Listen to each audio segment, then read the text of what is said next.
Mel Gibson menghabiskan 12 tahun dan sekitar 30 juta dolar dari kantongnya sendiri untuk memproduksi The Passion of the Christ yang menjadi film berperingkat R dengan pendapatan tertinggi dalam sejarah Amerika pada saat perilisannya di tahun 2004 dan meraup lebih dari 600 juta dolar di seluruh dunia. Produksi ini melibatkan konsultan bahasa Aram, Latin, dan Ibrani. Film ini menggunakan para sarjana Alkitab dari berbagai denominasi. Hasilnya menjadi berdasarkan hampir semua tolok ukur yang ada, penggambaran penyaliban yang paling banyak diteliti secara historis yang pernah diangkat ke layar lebar. Dalam berbagai wawancara sejak tahun 2020, Gibson semakin terbuka berbicara tentang sejumlah kitab suci yang hampir tidak pernah dibaca oleh siapapun di kalangan penonton Kristen Barat. Teks-teks yang dimaksud merupakan bagian dari kanon ortodoks Ethiopia Tiedo. Di dalamnya terdapat Kitab Perjanjian, Duskalia, Kitab Henokh, Kitab Yobel, serta beberapa karya lainnya yang dikeluarkan dari kanon Alkitab Barat antara abad ke-4 hingga ke-6 Masehi dan sejak saat itu terus dijaga keberadaannya di Ethiopia hingga hari ini. Gibson telah menyampaikan ketertarikannya terhadap teks-teks ini dengan bahasa yang muncul di berbagai wawancara besar. Ia mengatakan bahwa koleksi yang dipreservasi oleh Ethiopia mengandung materi yang hilang dari tradisi Barat ketika kanon dipersempit. Ia juga menyatakan bahwa ajaran pasca kebangkitan yang tercatat dalam Kitab Perjanjian merupakan kumpulan sumber yang oleh gereja Barat tidak pernah ingin diketahui oleh para penontonnya. Ia mengungkapkan bahwa kosmologi dari teks-teks tersebut adalah salah satu hal yang akan langsung dijadikan landasan dalam sequel yang direncanakan pada tahun 2027, yakni The Resurrection of the Christ. Film itu saat ini sedang dalam tahap praproduksi di Cinecittà Studios di Roma dengan anggaran yang dilaporkan sebesar 100 juta dolar. Yang akan dibahas berikut ini adalah apa yang sebenarnya dikatakan teks-teks itu, mengapa kanon Barat mengecualikannya, siapa yang telah menjaganya selama berabad-abad sejak saat itu, dan mengapa salah satu pembuat film bertema Alkitab yang paling sukses secara komersial dalam sejarah modern ini diam-diam mengarahkan penonton globalnya menuju tradisi Kristen yang hampir tidak pernah didengar oleh satupun dari para penontonnya. Sebelum membahas teks-teksnya, penting untuk memahami letak geografisnya terlebih dahulu. Ethiopia adalah satu-satunya negara Kristen besar di bumi yang tidak pernah berhasil dijajah oleh kekuatan Eropa manapun. Satu-satunya upaya Italia untuk menguasai Ethiopia di bawah kekuasaan kolonial berakhir di pertempuran Adwa pada tahun 1896, ketika Kaisar Menelik II mengalahkan tentara Italia dan menetapkan Ethiopia sebagai negara berdaulat yang diakui, satu-satunya bangsa Afrika yang mempertahankan status itu hingga memasuki abad ke-20.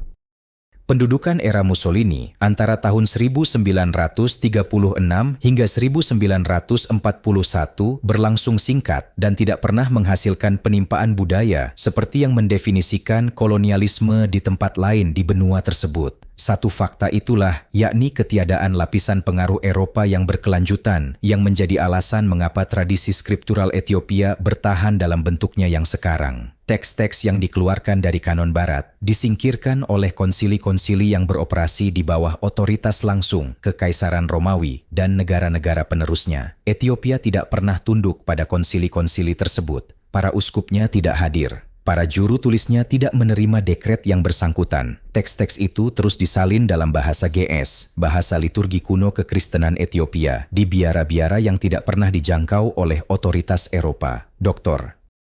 Ephraim Isaac, sarjana kelahiran Ethiopia yang mendirikan Departemen Studi Afrika dan Afro-Amerika di Harvard dan menghabiskan puluhan tahun menerjemahkan manuskrip-manuskrip GS sebelum wafatnya pada tahun 2025, menegaskan hal ini dengan jelas dalam karya-karya yang diterbitkannya. Ethiopia melestarikan tradisi Kristen yang mandiri dan berkembang tanpa campur tangan Romawi. Tradisi itu memuat kitab-kitab suci yang ditolak oleh dunia Barat. Kanon Ethiopia dalam pandangannya mewakili salah satu koleksi tulisan Kristen awal yang paling penting sekaligus paling diabaikan yang pernah ada. Tradisi Ethiopia menelusuri silsilah spiritual bangsa ini hingga ke Menelik I, yang dalam tradisi Ortodoks Ethiopia diyakini sebagai putra Raja Solomon dan Ratu Sheba. Menurut tradisi yang sama, Menelik membawa tabut perjanjian ke kota kuno Aksom, dan hingga hari ini tabut tersebut diyakini masih berada di sana, tersimpan di dalam kapel tablet di Gereja Bunda Maria dari Zion. Seorang biarawan terpilih ditugaskan sebagai penjaganya. Tidak ada orang lain yang diizinkan masuk ke dalam kapel itu.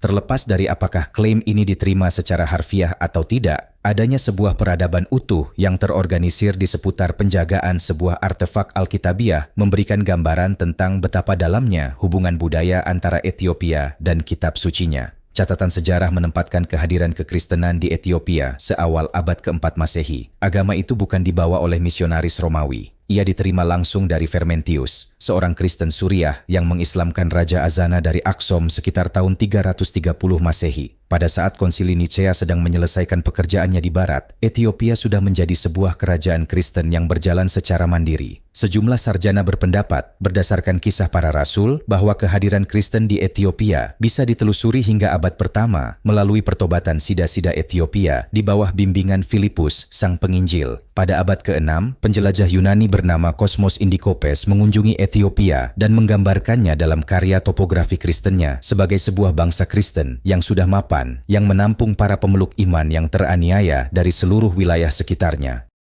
Gereja Ortodoks Tewahedo Ethiopia membangun teologinya sendiri, tradisi liturginya sendiri, dan hubungannya sendiri dengan kitab suci tanpa pengawasan Roma. Sementara Kekaisaran Romawi sedang memutuskan kitab-kitab mana yang masuk ke dalam Alkitab pada Konsili Nicea tahun 325 Masehi, dan konsili-konsili berikutnya, Ethiopia sudah menyusun kanonnya sendiri. Versi yang lebih luas memuat 81 kitab. Versi yang lebih sempit, yang secara resmi diumumkan oleh Kaisar Haile Selassie pada abad ke-20, memuat 73 kitab. Keduanya menyertakan teks-teks yang dikeluarkan dari kanon barat. Teks-teks itu ditulis dalam bahasa GS, sebuah bahasa Semitik liturgis kuno yang hampir tidak bisa dibaca oleh siapapun di luar Ethiopia selama sebagian besar 16 abad terakhir. Kata-kata itu tersimpan di biara-biara tepi tebing, disalin tangan oleh para biarawan yang memperlakukan setiap suku kata sebagai sesuatu yang sakral. Biara de Bredamo yang hanya bisa dicapai dengan memanjat tali kulit setebal 15 meter di sepanjang dinding tebing yang curam, dipilih secara khusus karena keterasingannya. Teks-teks itu selalu ada di sana.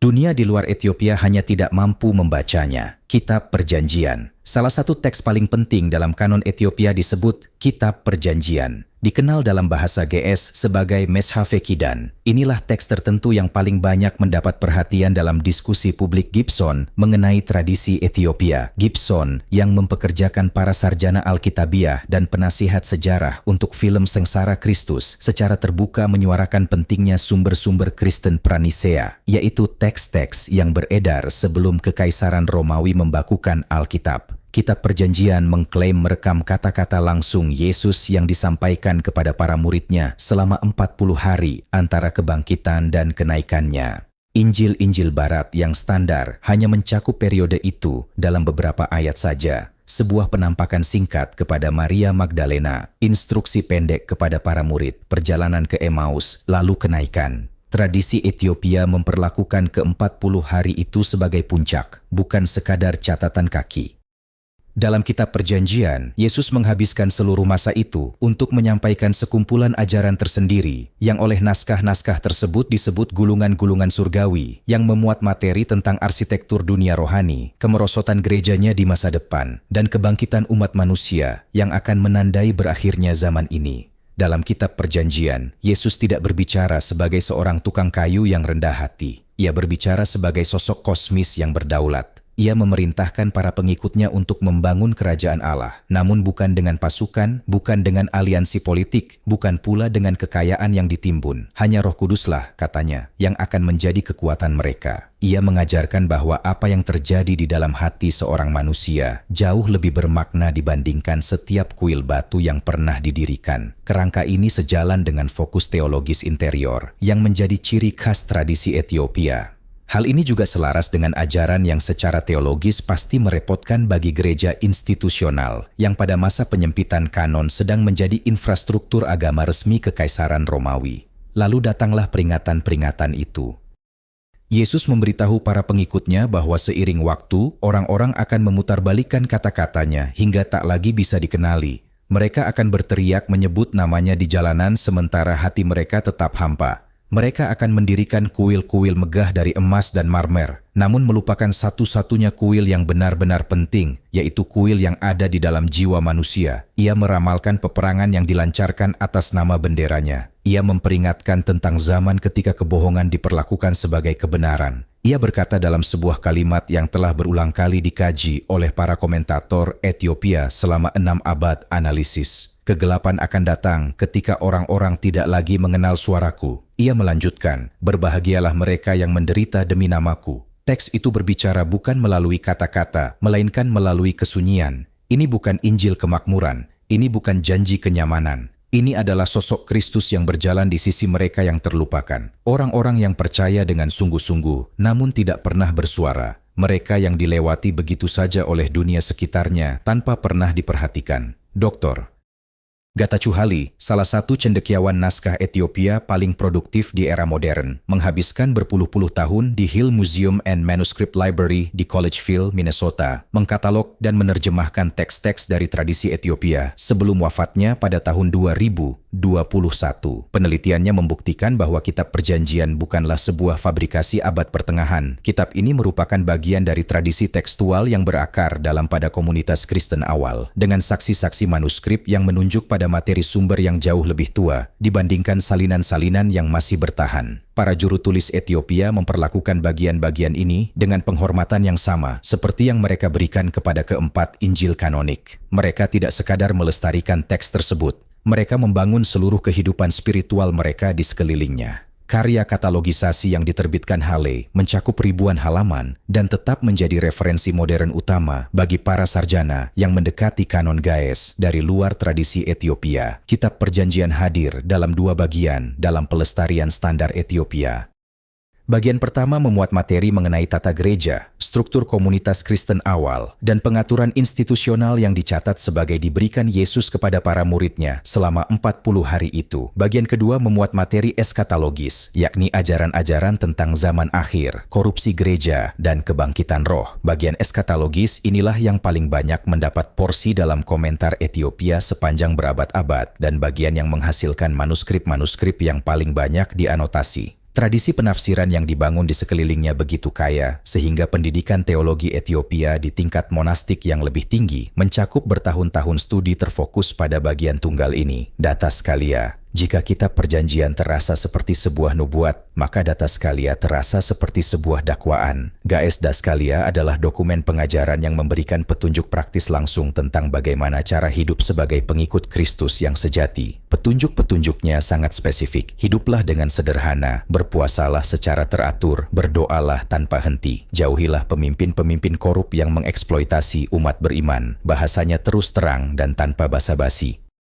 Yesus secara khusus memperingatkan tentang para pemimpin agama yang menampilkan diri mereka sebagai orang-orang suci, sementara diam-diam mereka menghancurkan kehidupan orang-orang biasa. Salah satu bagian berbunyi, "Janganlah kamu menjadi seperti para ahli kitab di masa mendatang yang mengenakan jubah putih, namun melahap rumah-rumah kaum miskin." Kalimat itu disusun pada akhir zaman kuno dan dijaga kelestariannya melalui penyalinan yang tak putus-putus oleh para biarawan Ethiopia selama hampir 2 milenium. Kalimat tersebut menggambarkan sebuah pola yang terus berulang di setiap generasi dan setiap lembaga agama sejak saat itu. Para cendekiawan Ethiopia yang telah mempelajari teks-teks ini mengidentifikasi 3 alasan spesifik mengapa gereja barat menolaknya. Yang pertama adalah kendali politik. Roma memerlukan Alkitab yang lebih ramping dan bisa dikelola dari pusat. Semakin sedikit kitab, semakin sedikit pula pertanyaan yang muncul. Semakin kecil kanon, semakin mudah administrasi kelembagaan dijalankan. Kitab Perjanjian dan Dito Scalia dengan peringatan-peringatannya yang gamblang terhadap korupsi institusional membuat administrasi menjadi jauh lebih rumit. Yang kedua adalah mistisisme. Kitab suci Ethiopia dipenuhi dengan perjumpaan dengan malaikat, peperangan melawan roh jahat, dan konflik spiritual di dimensi yang tidak kasat mata. Para pemimpin barat pada periode patristik akhir menganggap materi tersebut tidak stabil secara teologis. Hal itu terlalu berpotensi mendorong para penganut untuk mencari kontak langsung dengan Tuhan, dan ini menciptakan masalah kelembagaan berupa munculnya orang-orang percaya yang tidak lagi membutuhkan perantaraan para imam. Alasan ketiga adalah yang paling berdampak besar. Jika orang-orang biasa membaca ajaran-ajaran ini tanpa penyuntingan, mereka mungkin akan berhenti bergantung pada para imam dan uskup sebagai perantara hubungan mereka dengan Tuhan. Gereja Barat abad pertengahan menjadi salah satu lembaga terkaya di Eropa, justru karena ia mengklaim memiliki akses eksklusif kepada Tuhan. Persepuluhan, indulgensi, biaya untuk pembaptisan, pernikahan, dan pemakaman, semuanya bergantung pada doktrin bahwa orang-orang biasa memerlukan gereja untuk mencapai keselamatan. Teks-teks yang menyarankan sebaliknya bukanlah teks yang salah secara teologis. Teks-teks itu berbahaya secara kelembagaan. Gibson telah membahas dinamika yang persis seperti ini dalam berbagai wawancara. Ia mencatat bahwa proses kanonisasi Alkitab sama besarnya sebagai tindakan politis seperti halnya tindakan teologis. Ia berulang kali merujuk pada ketertarikannya terhadap teks-teks yang dikecualikan oleh konsili-konsili awal. Ia menyebut materi yang dikecualikan itu sebagai konteks penting yang tidak pernah diberikan kesempatan kepada kebanyakan orang Kristen untuk menilainya sendiri. Profesor Paolo Marasini, filolog Italia yang telah tiada dan menghabiskan kariernya di Universitas Florence untuk mengkaji sastra Gaes, berargumen dalam karya-karya yang telah diterbitkannya bahwa Diskalia dan teks-teks Ethiopia terkait mewakili aliran pemikiran Kristen awal yang otentik, yang secara sistematis dipinggirkan, bukan karena materinya sesat, melainkan karena materinya tidak nyaman. Perbedaan ini sangat penting. Sesat berarti salah, tidak nyaman berarti mengancam kekuasaan. Keduanya bukan kategori yang sama. Pencampuradukan keduanya oleh gereja institusional sepanjang periode patristik akhir berdampak pada perpindahan materi yang tidak nyaman ke dalam kategori sesat, dan dari sana masuk ke dalam kategori yang dihancurkan dan dilupakan melalui sebuah proses administratif yang tidak memerlukan keputusan individual manapun untuk diteliti terlalu cermat. Pelestarian oleh Ethiopia merupakan, di antara hal-hal lainnya, catatan yang masih bertahan tentang betapa menyeluruhnya proses itu bekerja di setiap tempat yang berhasil ia jangkau, dan betapa sempurnanya ia gagal di satu-satunya tempat yang tidak berhasil ia capai. Ajaran-ajaran tersembunyi, wilayah paling radikal dalam Alkitab Ethiopia, terletak pada teks-teks yang membahas hakikat jiwa, kehidupan, kematian, dan apa yang disebut oleh Kitab Perjanjian sebagai kebangkitan roh sejati. Dalam teks-teks ini, Yesus berbicara tentang kematian dengan bahasa yang tidak pernah dijumpai oleh kebanyakan orang Kristen Barat. Tubuh, katanya, ibarat sehelai pakaian yang usang seiring waktu. Roh terus hidup, kembali ke rumah sejatinya dalam api dan cahaya Tuhan. Para pengikut Yesus diliputi rasa takut akan kematian.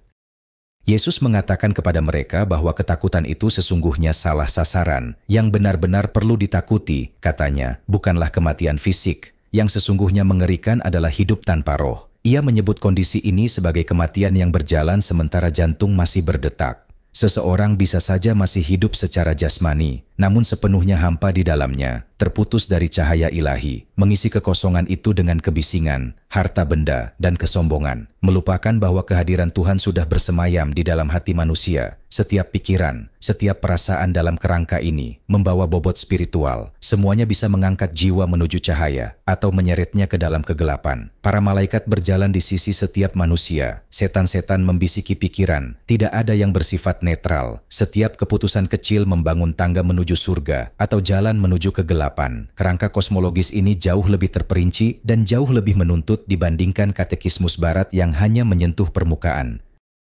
Kerangka ini memandang kehidupan batin manusia sebagai medan pertempuran spiritual yang sesungguhnya, sementara dunia yang terlihat berfungsi sebagai semacam proyeksi sekunder dari dunia yang tak kasat mata. Yesus memerintahkan para muridnya untuk berdoa dengan seluruh keberadaan mereka, bukan sekadar dengan kata-kata. Biarkan tubuhmu menjadi doa yang hidup, katanya. Biarkan diammu berbicara lebih keras dari khotbah manapun. Ajaran ini selaras dengan tradisi kontemplatif yang mendalam, yang menjadi ciri khas praktik monastik ortodoks Ethiopia, yang mencakup periode-periode panjang doa hening, puasa terstruktur yang mengisi lebih dari setengah hari dalam setiap tahun kalender, serta disiplin fisik yang mengintegrasikan tubuh ke dalam tindakan penyembahan. Yesus memperingatkan bahwa warisannya akan dicemari. Kata-katanya akan diubah, gambaran dirinya dilukis ulang untuk melayani kepentingan para penguasa, namanya dijual layaknya barang dagangan. Peringatan yang dituliskan suatu ketika pada masa akhir zaman kuno itu menggambarkan sejarah institusional atas namanya dengan ketepatan yang mengusik.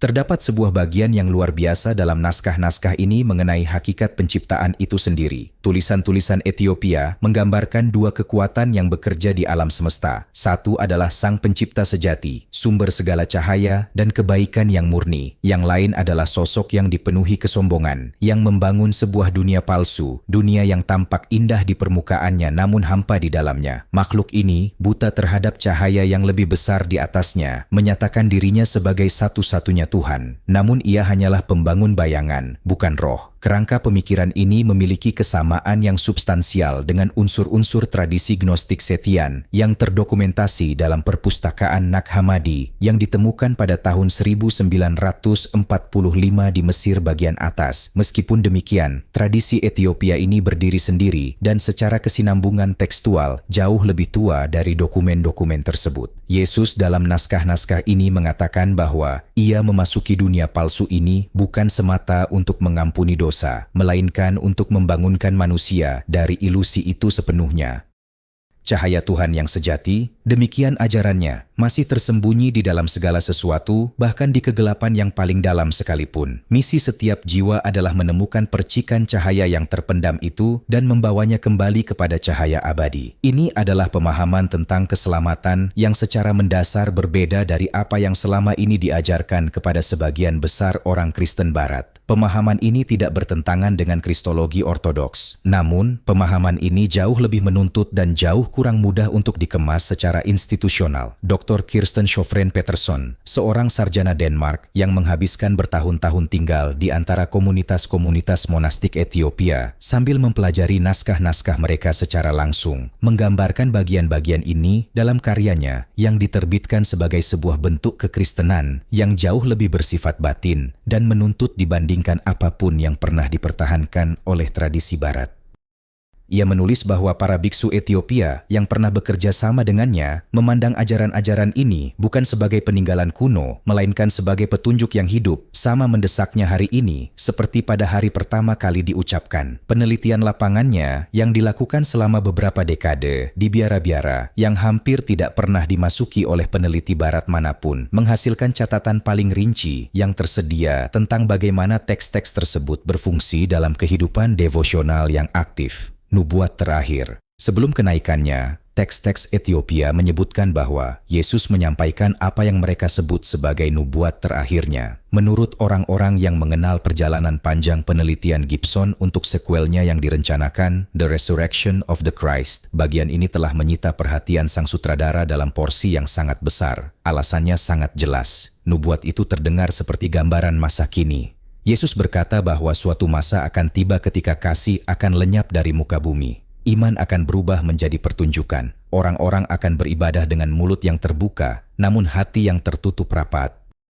Agama akan menjadi kostum yang dikenakan orang, bukan api yang mengubah mereka. Ungkapan dalam bahasa Gaes sangatlah tepat. Teks itu menggambarkan musik sebuah kondisi di mana bentuk luar agama tetap ada tanpa sedikit pun substansi yang semula memberinya makna. Bahkan di padang rohani yang tandus itu, ia berjanji bahwa rohnya akan kembali, bukan di katedral, bukan melalui lembaga-lembaga berkuasa, melainkan di dalam diri mereka yang tenang, yang patah, yang terabaikan. Rohku akan bergerak ke tempat yang tidak bisa dijangkau oleh agama. Ia berkata, yang sombong tidak akan melihatnya, namun yang patah akan melihatnya. Mereka akan mengenalku bukan melalui kata-kata, melainkan melalui api. Api ini, sebagaimana dijelaskan dalam tulisan-tulisan Ethiopia, bukanlah kehancuran, bukan pula hukuman. Ini adalah kebangkitan. Api itu membakar kepalsuan dan kesombongan, seperti tanur memurnikan logam, menghancurkan segala sesuatu yang palsu hingga hanya yang sejati yang tersisa. Yesus berkata, api ini akan kembali sebelum akhir segala sesuatu. Ketika ia datang, ia akan memisahkan mereka yang sungguh-sungguh mencari kebenaran dari mereka yang hanya memakainya sebagai topeng.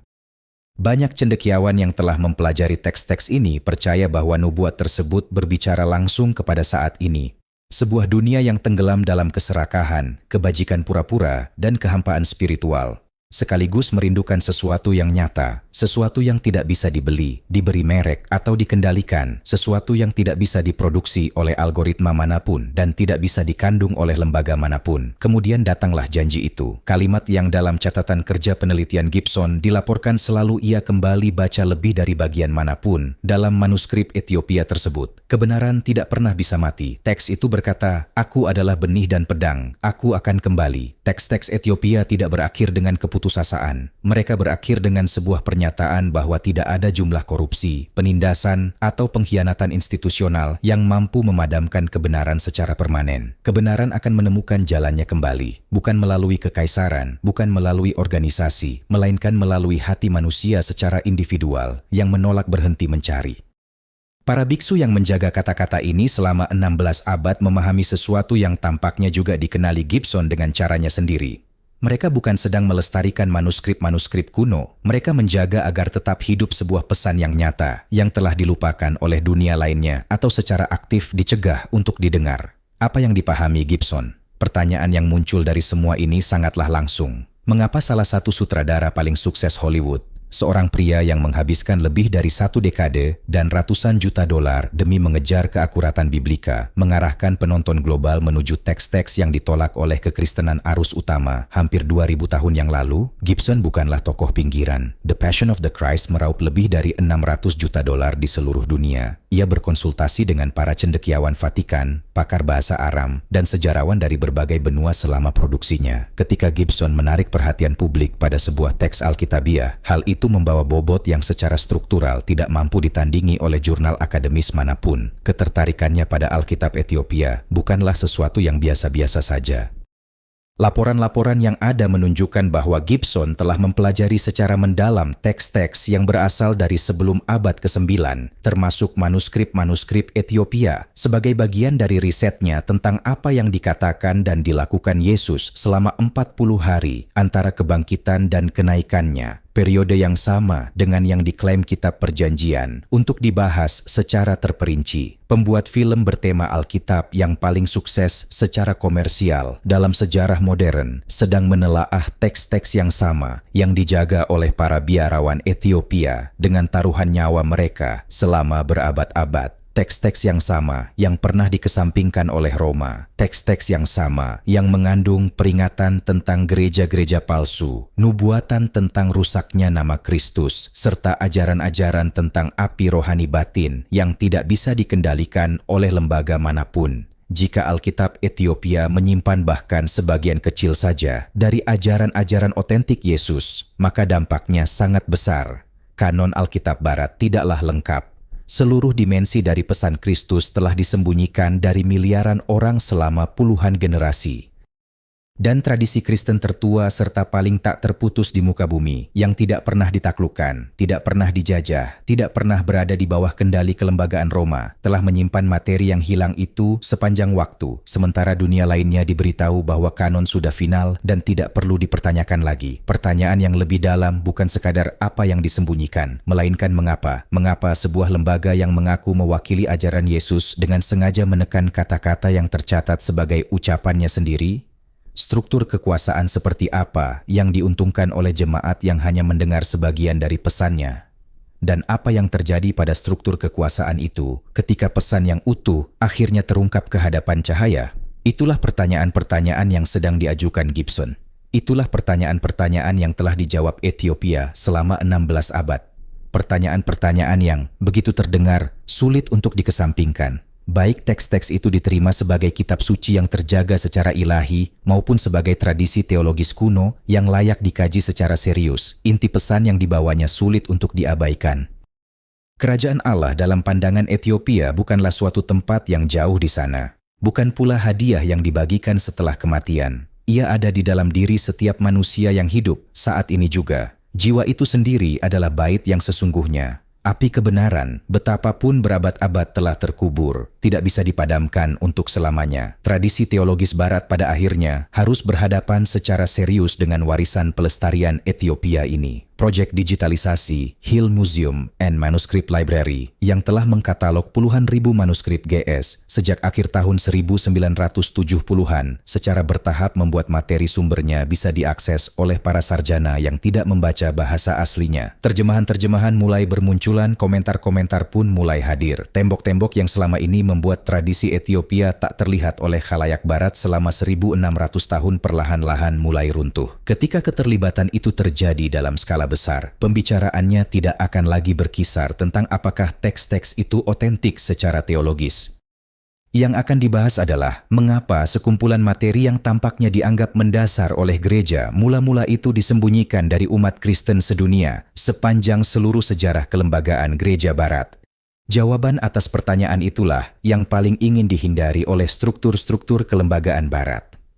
Para biarawan Ethiopia yang menyalin perkamen dengan tangan di biara-biara pegunungan sementara pertanyaan itu tak terjawab selama 16 abad, tidak membutuhkan jawaban itu untuk diproduksi. Mereka sudah tahu, mereka selalu tahu. Mereka telah membiarkan manuskrip-manuskrip itu bertahan dengan keyakinan bahwa suatu saat akan tiba ketika bagian dunia lainnya pun perlu mengetahuinya juga. Momen itu, berdasarkan segala indikasi dalam 4 tahun terakhir, tampaknya sudah mulai tiba. Seorang sineas Hollywood dengan anggaran ratusan juta dolar sedang mempersiapkan sebuah film yang akan mengambil kerangka dari warisan pelestarian Ethiopia tersebut. Sebuah proyek digitalisasi tengah membuka akses naskah-naskah sumber kepada para akademisi yang tidak bisa membaca bahasa GS. Semakin banyak ulasan yang menghubungkan tradisi Ethiopia dengan diskusi yang lebih luas tentang apa yang dikeluarkan dari kanon Barat dan alasan dibaliknya. Para biarawan di Debra Amo masih terus menyalin. Pekerjaan mereka berlangsung dengan ritme yang sama, menggunakan medium yang sama, dengan petunjuk yang diwariskan turun-temurun dari para pendahulu mereka. Petunjuk itu tidak berubah selama 1600 tahun. Jangan memperbaiki teks, jangan memperlunak bagian yang terasa keras. Jangan mengoreksi hal yang tampak ganjil, biarkan ia bertahan. Dan ia memang telah bertahan. Ia telah mencapai momen yang selama ini menjadi tujuan pelestariannya. Pertanyaan yang diajukan Gibson, pertanyaan yang selama ini dijawab dengan diam oleh Ethiopia sepanjang sejarah institusional Gereja Barat, adalah pertanyaan yang kini harus dijawab sendiri oleh setiap orang yang mendengarnya. Teks ini telah dijaga tetap hidup. Ajaran-ajaran ini akhirnya sampai ke cahaya terang. Api yang dijanjikan oleh kitab perjanjian untuk kembali dalam kerangka nubuatan itu sendiri adalah hal yang memisahkan mereka yang sungguh-sungguh mencari kebenaran dari mereka yang sekadar mengenakannya sebagai pakaian.